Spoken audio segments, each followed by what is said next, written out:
हम बीएचयू के gold medal बहुत तेज थे इसलिए नहीं पाए, हम इसलिए पाए कि किस प्रश्न को कितना लिखना है और कितना नहीं लिखना है। हमसे ज्यादा तेज लोग हमसे ज्यादा नंबर नहीं पाए क्योंकि वो काव्य प्रकाश का काव्य प्रयोजन आया था हमारे में। तो हमारे साथ के जो साथी थे, प्रैक्टिकल बात बता रहा हूं, जब 3 घंटा होता है, बीएचयू 3 घंटा देता है आपको, 28 क्वेश्चन देता है लिखने को, जब हम पढ़ते थे तब की बात बता रहे हैं।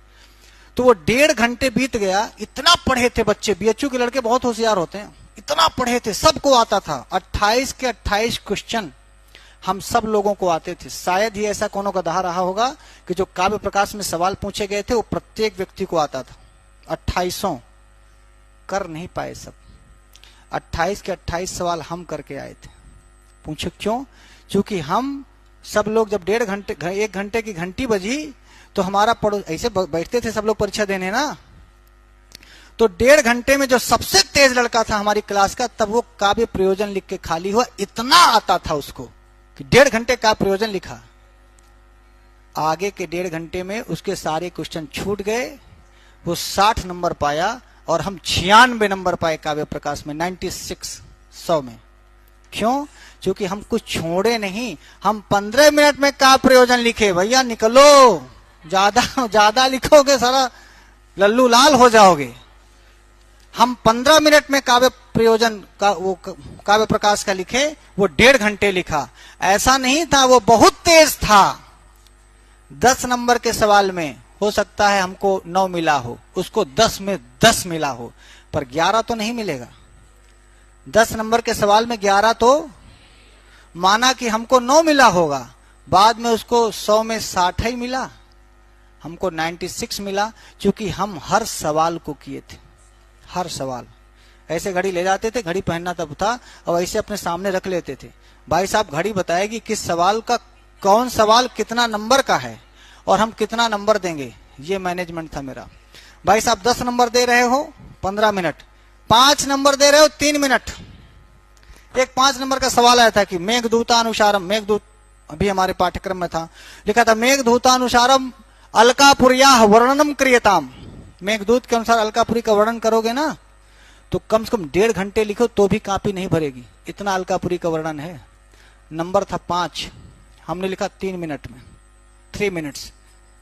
5 नंबर का ही है, मान लो बहुत 5 पन्ना लिख दे तो 5 में 5 मिल जाई, मान लो हमका 3 मिला हुई, 3 नंबर धीन हुई है। एक यहाँ का श्लोक, एक वहां का श्लोक, ये वो ऐसा था वैसा था, मैं अलकापुरी ऐसी थी वैसी, जल्दी जल्दी लिखो, 8 श्लोक लिखो, फिर कुछ लिखे, फिर 1 श्लोक, फिर 1। अब श्लोक पूरा नहीं, 1 लाइन, 4 लाइन के श्लोक में 1 लाइन भर दे, 1.5-2 पन्ना लिख के चले आए। उस पेपर में हमको मिला था 86, बाकी लोगों को मिला था 60, 62, 65, 72, 86 और 72। कोई नहीं पाया सर्वभूषण को। क्यों? ऐसा नहीं था कि सब गधे थे, सब इतना लिख रहे थे, इतना लिख रहे थे, उनका ज्यादा पढ़ना ही उनको पीछे कर दिया। बोलो हाँ। ये मैं उदाहरण नहीं दे रहा हूं, मैं ये दे रहा हूं कि भाई साहब परीक्षा पास करने के लिए ज्यादा पढ़ना भर जरूरी नहीं होता, ज्यादा पढ़ना उनके लिए घातक हो गया। गुरुजी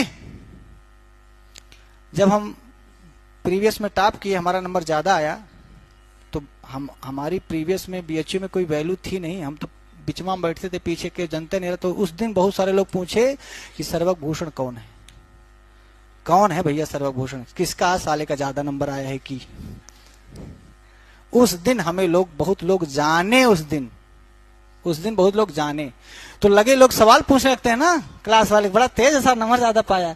हम पहले से हाथ जोड़ के भैया हमसे नहीं बनाता है कुछ, क्योंकि हम पढ़ते पढ़ते ये तो जानते थे कि भाई साहब ये बहुत तेज है, इससे बहुत बनता है, इसके आगे हम कुछ भी नहीं है। फिर हम लोग साथी बन गए बहुत सारे लोग, तो जब वो लिखे, वो लोग जब लिखते थे हम भी लिखते थे, तब हम जान गए कि ये फाइनल में भी हमसे पीछे रहेंगे। उनका लिखना देख के हम जान गए, उनका लिखना देख के जान गए कि जब हम 1.5 पेज 2 पेज लिखते थे तो वो आधा पेज लिखते थे। हम कहे कि भाई साहब तुम पढ़ लो, हम तो अपनी स्पीड बढ़ाते हैं लिखने वाली। और नंबर मिलता है लिखने का, नंबर इसलिए नहीं मिलता जानने का। तुम जानते कितना हो ये अलग बात है, तुम कॉपी में लिखे कितना, क्योंकि कॉपी से नंबर मिलेगा ना, कॉपी बोलेगी और कॉपी तो बोलती है लिखने में। जब हम प्रीवियस में टॉप किए तो फाइनल में सारे सीनियर मुझे अपने कमरे बुलाने लगे, ए लोंडे इधर आओ, क्या नाम है? बोले सर बाबू क्या नहीं बनता है? हम बोले कि सांख्य नहीं बनता है, वेदांत नहीं बनता। ये अच्छा उसमें ये बोले आओ ये नोट्स ले जाओ, साला रट के सुनाओ, पढ़ो। समझा भी देते थे, संस्कृत में लिखा लिखाया हमको नोट्स मिल जाता था, हम पढ़ लेते थे, लिख लेते थे। अब भैया लोग ये कहते भी थे कि ये जेआरएफ हो जाएगा, इस बार ये जेआरएफ हो जाएगा, क्योंकि वो हमारा लिखना देखते थे। बोले लिख के दिखाना, लिख के दिखाते थे, बोले बेटा जेआरएफ हो जाओगे, अच्छा लिखते हो। और वही लोग नेट हुए, क्यों? वो कहते थे यार हम लिख नहीं पाते। वो लोग धीरे धीरे लिखते थे, तेज बहुत थे।